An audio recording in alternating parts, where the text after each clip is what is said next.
Hi, I'm Keisha Shape, the LinkedIn Visibility Partner. I help founders and senior leaders become visible, trusted, and chosen through their personal brand on LinkedIn.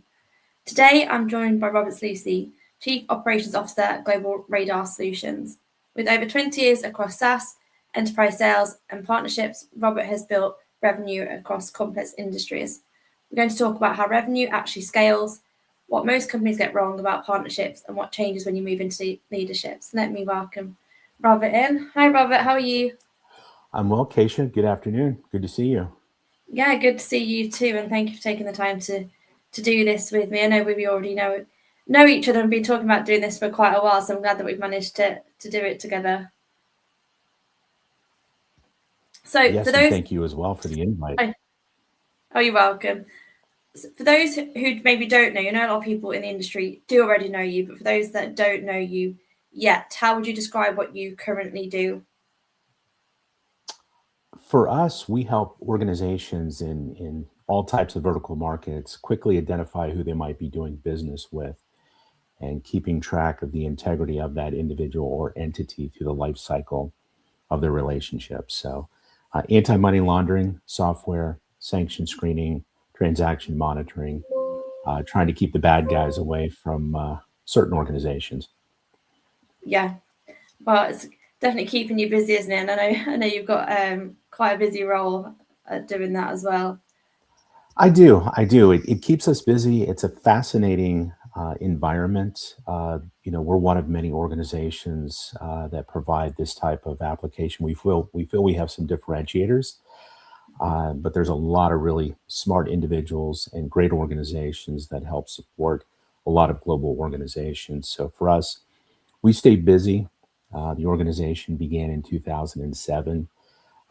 We continue to grow with our functionality, our content, and the use of artificial intelligence in certain areas.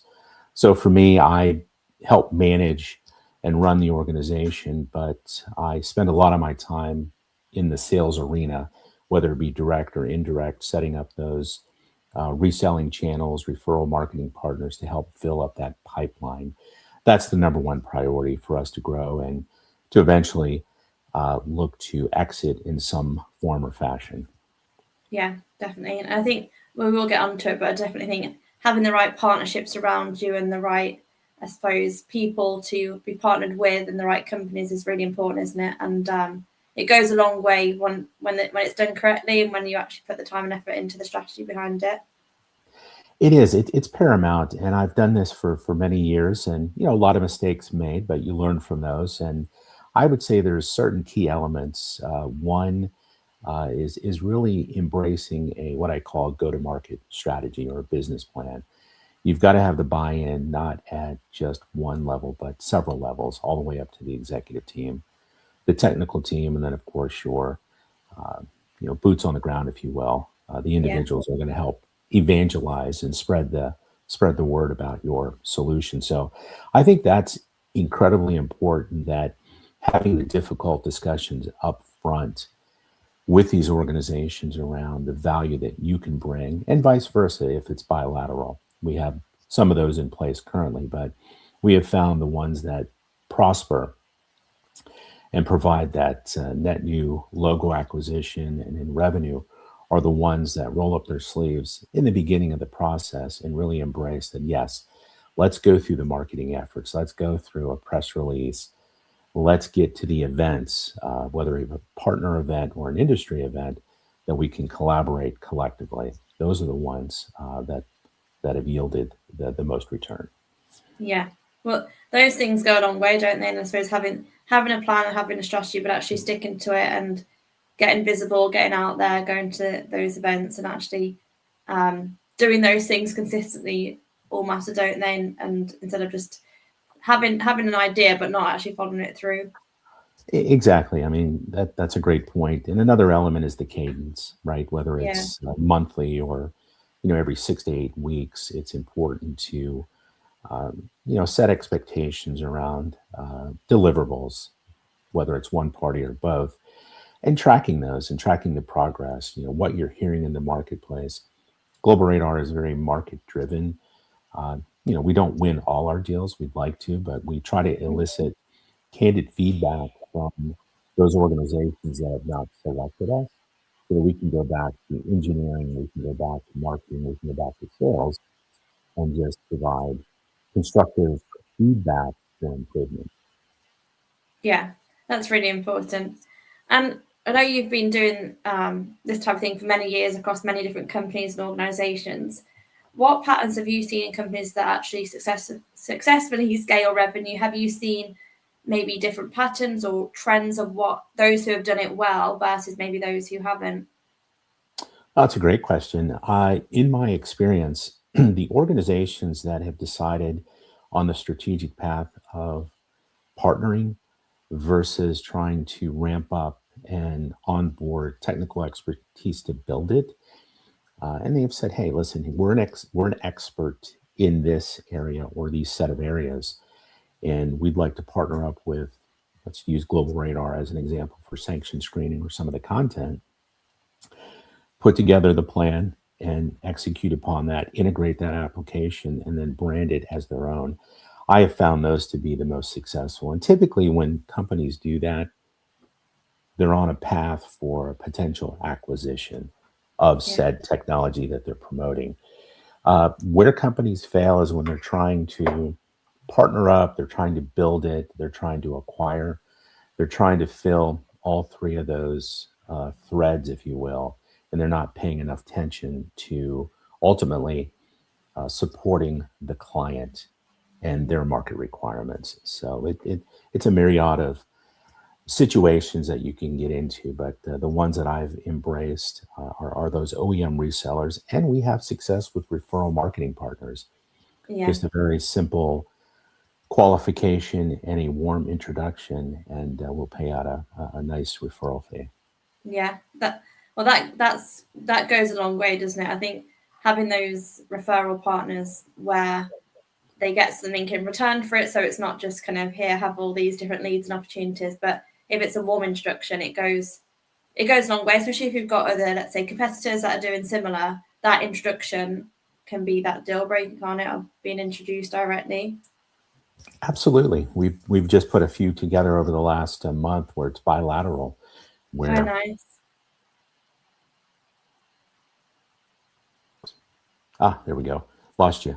Uh, we've put together a couple here in the last month where we are now announcing to our install base some additional uh, coverage within the partnership ecosystem. And it's very complementary, and vice versa. I think those have yielded some nice results with some previous partners. So we're excited about the two new ones that we've brought on. But yeah, again, I feel we're very partner friendly. I've always been very partner friendly in the past, but again, I make it very clear up front that let's go through all of the different scenarios up front.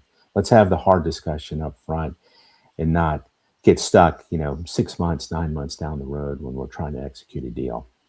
Yeah, definitely. That's really important. I think transparency to save the awkwardness later or the problems later is always key, isn't it? So people Yeah, know what they're getting into, whether that's a salesperson, whether it's a client, whether it's a partner. I think that transparency up front makes it a lot smoother later down the line when things kind of get a little bit more awkward when it mhm, comes to whether it's referral fees or how long the referral's for or what their right. part is versus what your part is. That's really important to get right.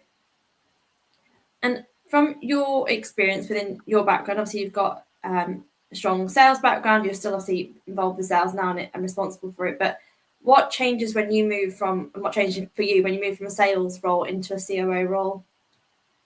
Oh gosh, yeah, a lot changes. I've got my eye on every aspect of the business, and it's it's a lot of delegation. It's a lot of collaboration. It's a lot of oversight, which I enjoy. I, I've Yeah, I've had the ability and luxury throughout my career to start as a business development individual in the traditional bullpen, and go and find leads and work my way through each of these different business units. And with that experience, I have the ability to quickly identify, or I think I do have the ability to quickly identify what's working, what needs to be improved upon, and then work with the associated team member or team members. Thoroughly enjoy it. It's very strategic, but I also like rolling up my sleeve in there with the individuals in each of the business units to help them where I can. My number one role every day is to help support the organization and to help us continue to monitor and, as we say, move the needle, additional new revenue, and get the company positioned correctly. So challenges on a daily basis. The one thing I do miss is having the bandwidth to get out and network at some of Yeah, the industry events. I was so used to that early on in my career. I miss it. I truly miss, to your point, on some of our previous calls, just getting in front of the mm, clients, the partners, the prospects. So I need to do a better job in freeing up some time to do that. yeah. I think it's when you're in, I suppose, the sales role and solely a sales role or business development role. That's obviously your whole focus, networking, being out there, and you can almost. I know I've even done it in the past, like take it for granted almost that actually when you are like just kind of deep in delivery or kind of, well, for you obviously wearing lots of different hats, so you've got a lot to do and a lot of, people in the team and all those different things that you're doing. But I think it does go a long way. And even though you and I are from like working together on personal branding and that type of thing, it goes a long way just being visible, even if it's not as often as what you maybe did before. But it's nice just to show your face and carve that time out to be at those things where you can. Absolutely. I miss some of the creative marketing events that we've done in the past. Golf outings. Yeah, We've been nice. we've been to automotive sports clubs with partners and clients. So I know those things still happen. So I just have to go and make it happen for us. Yeah, definitely. And I think something that well, from working with lots of different people, the whole delegation piece can take it quite a skill in itself and patience, and I suppose trying to train people or work with different people that maybe wouldn't do things how you would do it. Have you found that part hard at all, or how have you managed that, like delegation? Yeah, I mean, it was very difficult at first. Um, again, being that sufficient business Yeah. development or sales rep, and me coordinating with all the different business units, it was hard to let that go, so to speak. So I Hmm. had to understand that, okay, set expectations, uh, obviously get feedback and buy-in from the various team members or the team, and really just monitor it. Let them be creative. You've hired individuals because of their skill set and the ability to figure things out and execute, right? Yeah. If I can help add some value in certain areas, great. If not, continue to move forward with the intended deliverable. And we have periodic touch-ins, if you will, or touch base, and everything is worked out nicely. But yeah, it was something that was difficult originally because I wanted to do everything myself, and you can't do that. No, that's it. Like you say, when you've gone from being self-sufficient, but now you're in a COO role, and it's important to, I suppose, be able to scale to have different team members do those different tasks. And like you say, because you have hired them for those things, it is important, I suppose, to put the trust in them to let them get on with it. But I know it's easier said than done, for sure. And Yeah, patience, and I suppose, like you said, the check-ins are important as well. yeah, it is. We've got a good rhythm, good collaboration, and Yeah. obviously with the incorporation of the artificial intelligence and all the different platforms, it's, as I say, it's not the end all. It's one of those that can help in certain capacities, but you still have to make sure it maintains that human element and that we are still interacting with the clients and the business partners and so forth. So we use it as a research tool. We use it as a checks and balance, if you will, on the development side. So I think we've integrated it well, but we're not dependent on it as a technology. Yeah. Well, that's good, definitely. So when it comes to partnerships, I know we've mentioned them already, but from your experience, I'd like to suppose dig a little bit deeper into partnerships. What separates partnerships that actually drive revenue from those that don't? Have you found anything that's been working really well for the ones that are good versus maybe the ones that have been a great idea but not really got anywhere in terms of revenue? Yeah, no, absolutely. The ones that there's a few elements. One is the buy-in from the executive management team that's going to help drive it. Number two is again um, that they see the value in where it's going to fit within the workflow. And we'll go through this with them in detail and match out the client journey, if you will. Here's where Global Radar fits, or vice versa, where the complementary technology would fit into our side. So it's putting that plan together. I call it again the go-to-market or the business plan, and really adhering to that. So that's from a executive or operational level. From a technical perspective, the buy-in from the IT folks that yes, here's what it looks like to configure and integrate through an API configuration. From a marketing perspective, again, all these different touch points within the organization is okay. How are we going to announce this, right? Let's do an internal press release. Someone new to the partnership ecosystem. Let's do a webinar, educational webinar. Let's show a solution overview. Let's provide them with the right marketing assets that they can then leverage or use the content to create their own to promote it as their brand.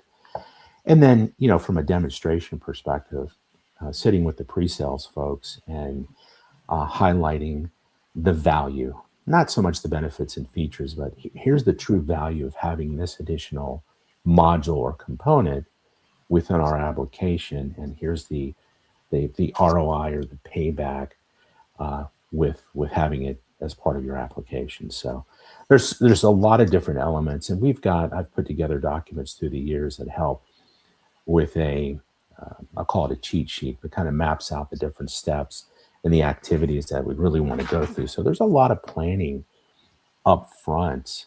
This isn't a one or two phone calls. This is, mapping it out for 6 to 8 weeks, running a lot of different activities in parallel. Yeah, well, that's it. That's really important. I think all those things that you just mentioned will definitely go a long way with all the different training and make sure that you've got those touch points in the marketing side of things, because I suppose it's one thing, and I've seen it where people get into partnership together, but then they don't actually train up the sales teams to be able to bring in the partners where necessary. So it's not really going to work if the sales team, when they're actually out there speaking to clients or prospects, don't know what the partnership can offer or how it kind of loops into what their offering is as well. Exactly, and you've hit the nail on the head. It's the training, it's the accessibility to the appropriate team members when needed, and we're not afraid to jump on impromptu phone calls to help support a partner. I think we do a very good job at that. There's a lot of partners that I've dealt with in the past that it was difficult to get a resource or get certain questions answered or a proposal. So I believe we've done a really good job in having the partnership kit, if you will, created, and we constantly are improving upon that based on feedback from both clients and the partners. Yeah, that's really good. And I suppose for you, when it comes to maybe not partners but team members, I suppose be interested in hearing from you, and just even to give people some advice if they are looking to maybe apply for roles or they're looking to get a new position. What do you look for when building a strong sales team? I know you obviously got the different areas, but for you, when it comes to sales, what do you look for in a resume, or if someone applies, or in a person? What are you looking for? Sure. No, that's a great question. That's a great topic. It's something that I think about weekly. I get inquiries. I had one yesterday. Individual over in London is going through the process of becoming certified financial analyst, and they're looking at forensic accounting and money laundering. So long story short, we went back and forth. I had shared my thoughts on operational and technical skill sets. I find that to be probably the best way for an individual in any industry is to understand, and I know people say their why, why do you want to do this, or what do you want to do? That's important, but it's more important for the research to be done up front, that you're reaching out to a particular organization. Why you? Why are you interested in a Global Radar? What value can you add? When someone can clearly articulate that in an executive letter, get it to the right person or set of individuals, that puts you well ahead of the individuals that are just simply applying to job postings, or they're simply throwing stuff through, I shouldn't say throwing, but applying through info at. Put Yeah, some time and effort into the process, the due diligence, and come well prepared on what you like about the organization, what you like about the industry, what value can you add, and let's have a conversation around that. I don't see a lot of that in the marketplace. I always say find all of the connecting points. If you go on the Global Radar website and you're in the industry or you're from the industry, is there a partner that you've dealt with in the past? Is there a client that we have highlighted that you've sold to in the past? That shows me that you've done your due diligence, that you care, and that you've come well prepared. So those would be some tips, if you will, and sage advice, because the people that we will look at, and it's far and few between, those are the ones that will catch my eye and other individuals within the organization. that's really good advice. And I think, like what you were saying, making the effort. It's all back to that thing of like, I suppose, going the extra mile, isn't it? Like not just applying for every single job that's out there and that scattergun approach, because actually if you spent more effort applying for 2 roles over 20 roles, but put in the time and effort, like you say, to do your research, reach out to the relevant people and show why you're passionate, why you're interested, it will go far further than just scattergun to lots of different people, like you say, through the job boards, which you can do, but always do something else, follow up in another way, or do something different to show that you actually do care. You're not just throwing your, like you say, throwing your CV out or resume out to as many people as possible, Yeah. but not really caring where it lands. Yeah, you may have the statistics, but I've read in the past that it's less than 2% of secured positions come through the online job boards now. That may have changed. It's I around, it's very low number for sure around that. Yeah, exactly. It's the quality versus the quantity discussion. So, there's a lot to be said about, someone's writing style, someone's interviewing style. I remember early on in my career, I would always want to meet somebody for a coffee, just to see how they interact with the staff, how they interact with me on that initial Yeah, approach. So it's very telling. There's certain activities from a interviewing perspective that I would put them through initially versus the traditional sit down with the hiring manager, then HR, et cetera, et cetera. So yeah. it has served me well in my career. Well, it goes a long way. One, that I suppose they've got skills, but the big part of it is, can they work with the team and can they work with you and can you work with them? Because it's a lot around that kind of fit, isn't it? And if you can see it, and I think having that coffee or kind of meeting or get together, just being able to see actually who they are as a person, like you say, how they interact, it's really, for me, it's really important as well. It's very important, and I'll share a story with you. This is years ago. I was working in a marketing capacity in one of my roles, partnerships and marketing, and we were looking for a marketing agency. And we had shortlisted it down to 3 companies. And the one that we selected, the first meeting, they absolutely bombed. They were late to the meeting, but the reason that we selected them was that they took a chance. They came back with a mock up of the website, some of the content. It was close, but it was not what we ended up with. But the fact that they took a chance, they were professional and came with ideas around other areas that we had not thought about was the key element that made the decision. I was the final decision maker, but I let 2 other team members come back to me and say, "Okay, who are you most comfortable with and why?" And we were all on the same page. But I share that with you was because one, they took a chance, and they were able to execute. I think a lot of individuals today or companies, they're not able to execute correctly. They're not able to figure things out without having, uh, a large support team. I guess I get that from my days, business development and sales, where I didn't have a lot of resources like a lot of companies provide today. It's much different.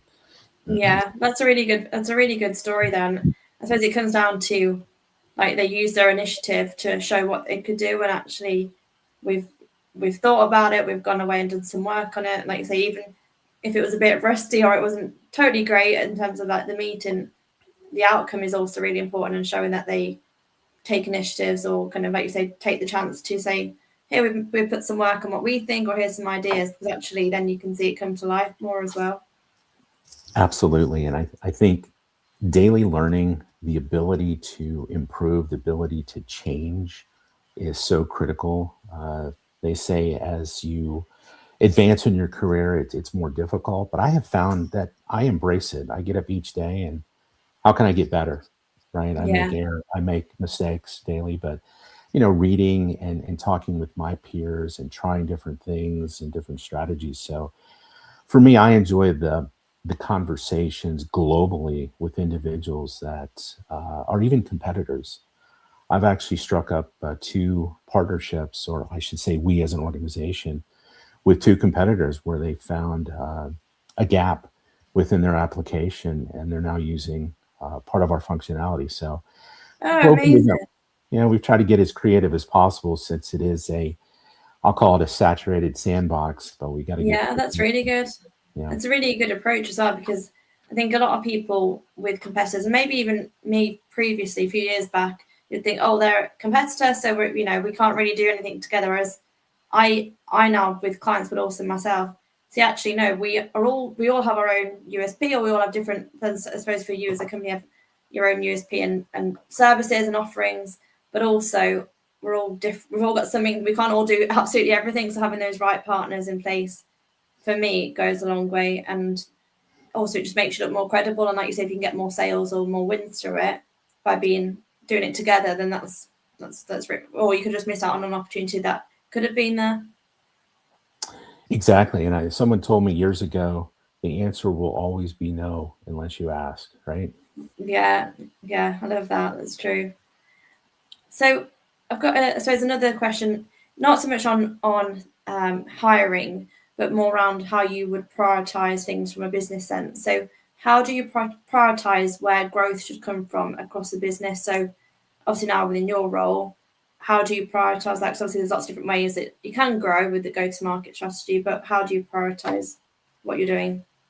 Yeah, no, that's another great question. Right now, the focus is on the indirect channels. We continue to go out and search and have conversations with those companies that would like to promote Global Radar in a white label or private label capacity.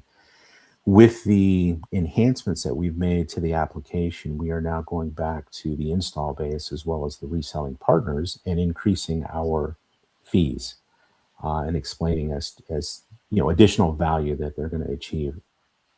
So we've not had any pushback on that. Those are the two big initiatives right now. Obviously, the third being continued outbound to our Yeah. direct targets.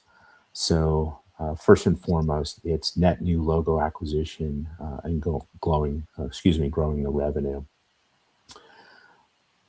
Yeah, no, that's really good. And I think having those two focuses is good instead of having lots of different focus areas and not being able to prioritize very well. So, and again, it comes down to that networking piece, doesn't it? And being in front of the right people, whether it's in person or online, just being in front of the right people, having real conversations. Although I love AI and tech as do you, it's also important to have that human element, isn't it, of connecting with people.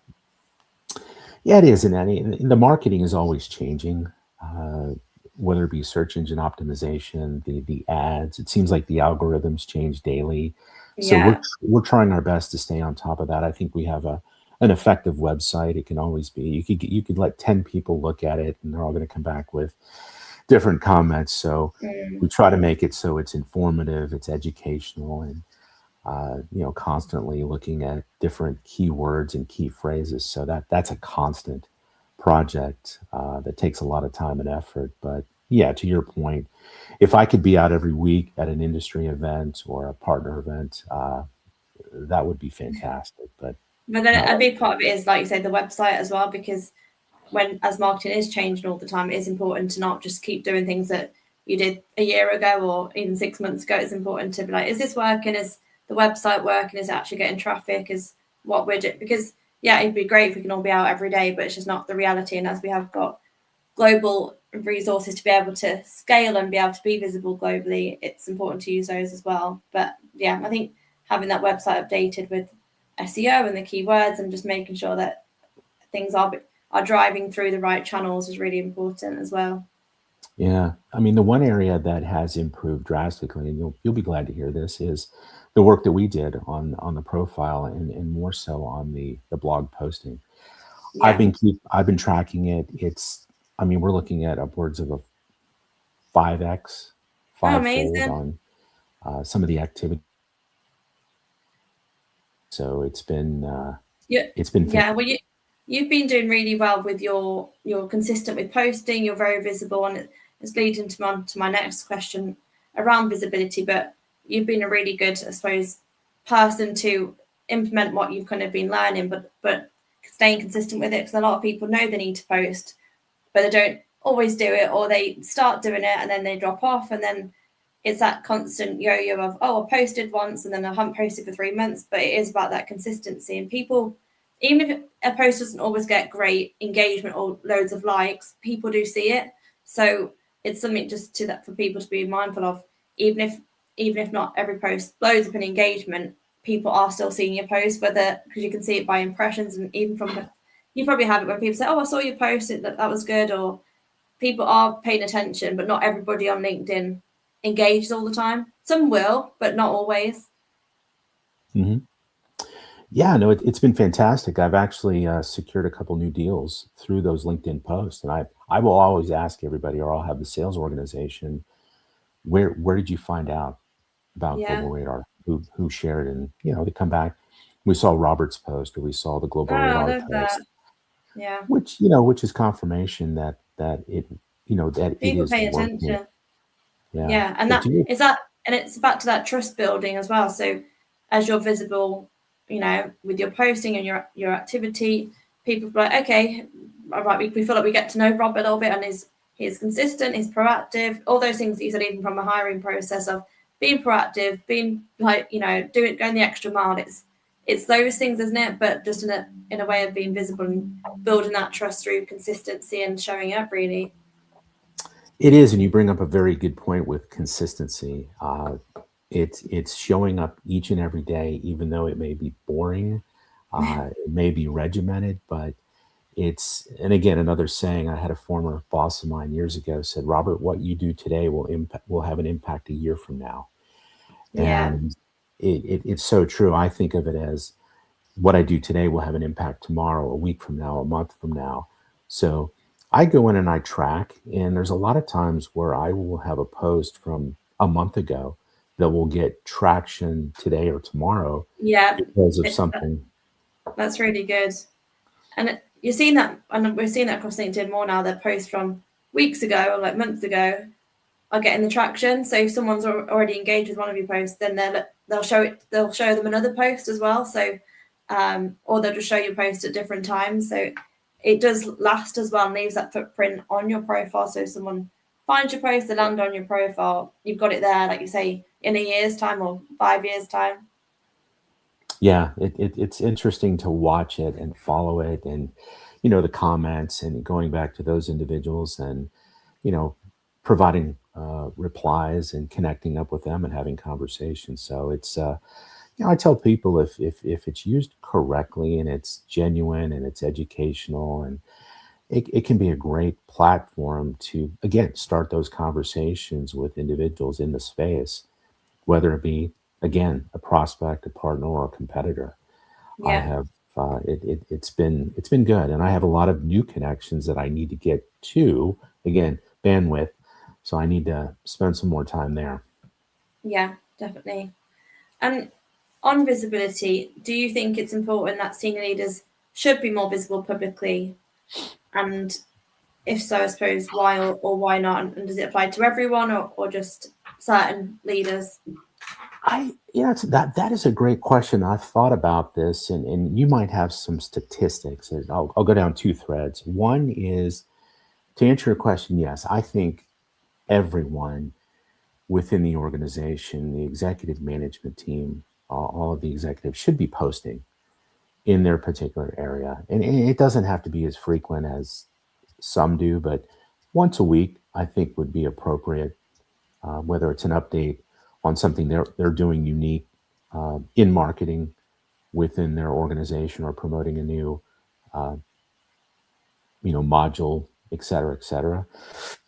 But I also think on this, I think a lot of the ones that post more frequently may have more of a business development or sales background, because they're used to that outreach. I could be wrong, but I have found that the individuals that I am interacting with, I'll check their LinkedIn profile, and depending on the title, I have seen statistics that support that. But again, that's just within my network. So be interesting to get your feedback. Yeah, I'd say definitely more people who are in some type of sales role are starting to realize they should be posting more. But then there are also, whether they're like founders or they've got their own business or they want to become thought leaders. I am seeing more of a trend towards people who are knowing that they want to become thought leaders, even for their own career development.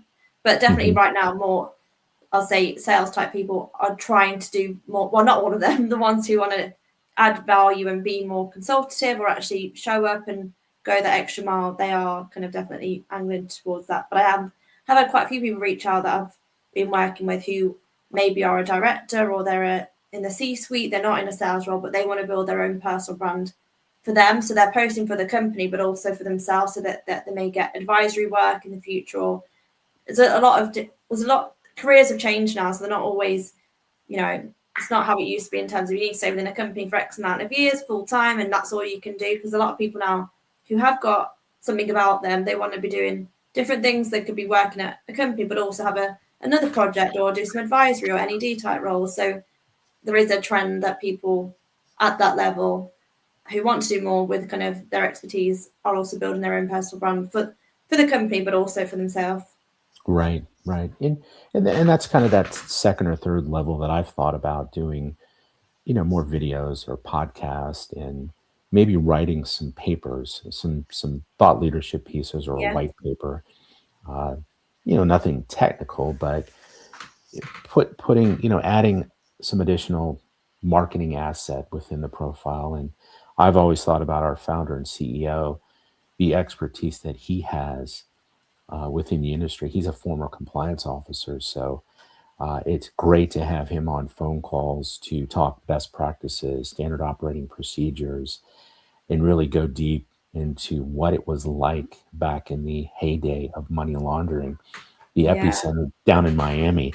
A lot of incredible stories. I've told Dominic. I said, you need to write another book with just short stories. Um, yeah. so, yeah, That'd but be super interesting.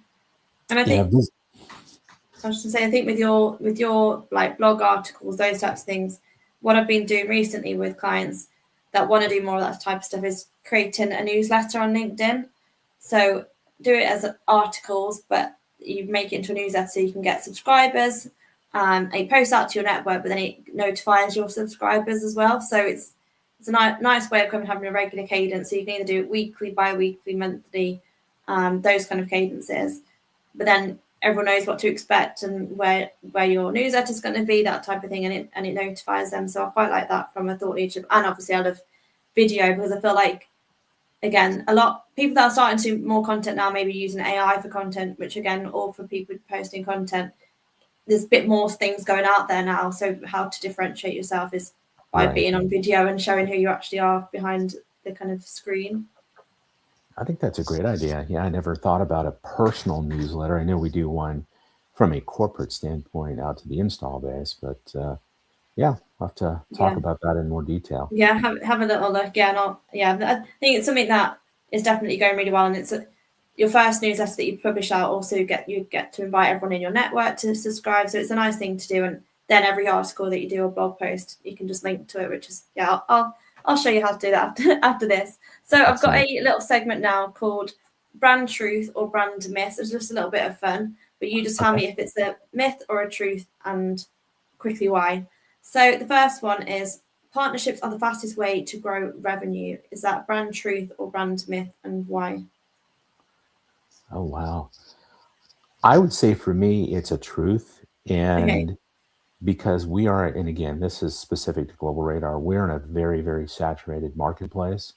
And we have found through our statistics that a majority of our deals are now coming through the indirect channels because again, they have an install base, third party endorsement, and they're white labeling it. So they don't even know it's Global Radar. So Yeah, I go with that's true. really cool.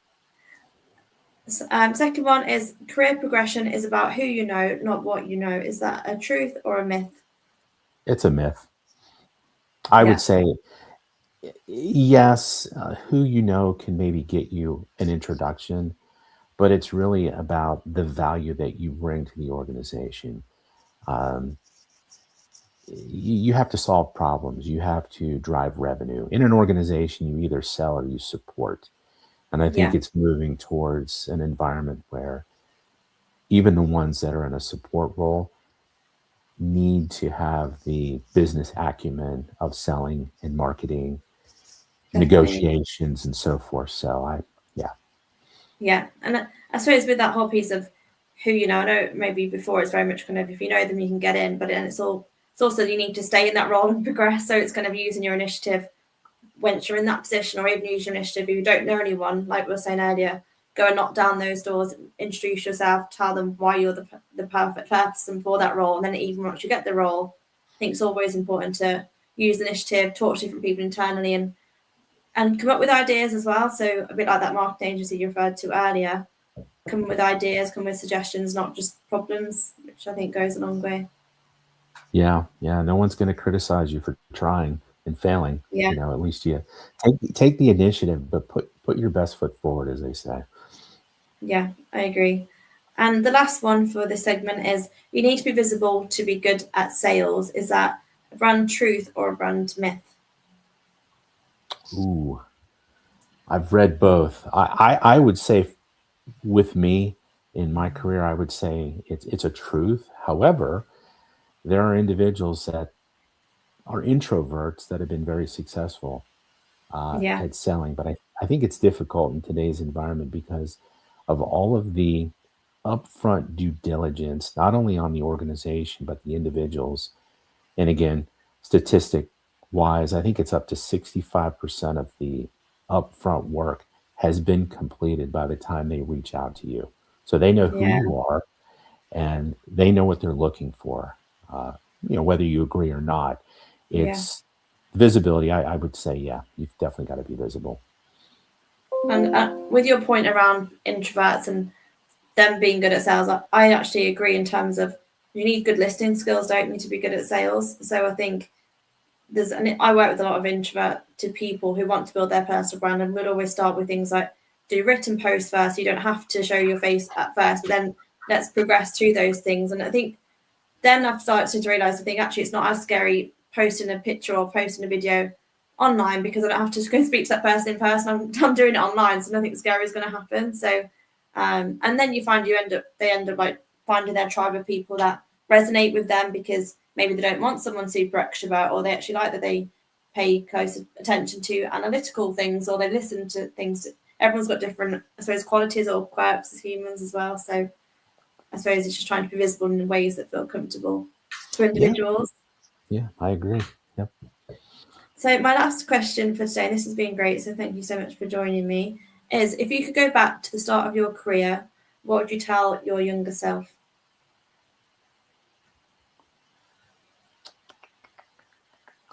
I probably would have been more disciplined. When I finished up my degree, I was ready to go out and conquer the world and I failed miserably. I wasn't disciplined. And again, I had another boss years ago that said, from a sales perspective, he said, Robert, go through the process, the sequence of steps. Do not skip anything. Otherwise, you're going to have to go back and it's a longer cycle. So if that correlates, yeah, I would have been more disciplined. I would have taken my time to understand certain elements of business versus the theory coming from university. Yeah, that would have been my advice. Well, you've done amazingly well, and I think it's good that you had the attitude of go and conquer the world and just go for it. But I think maybe looking back, it's always how maybe you could have done things slightly different, but you've done incredibly well. Did you think at that point at the start of your career that you'd end up as a COO, or what was the goal for you?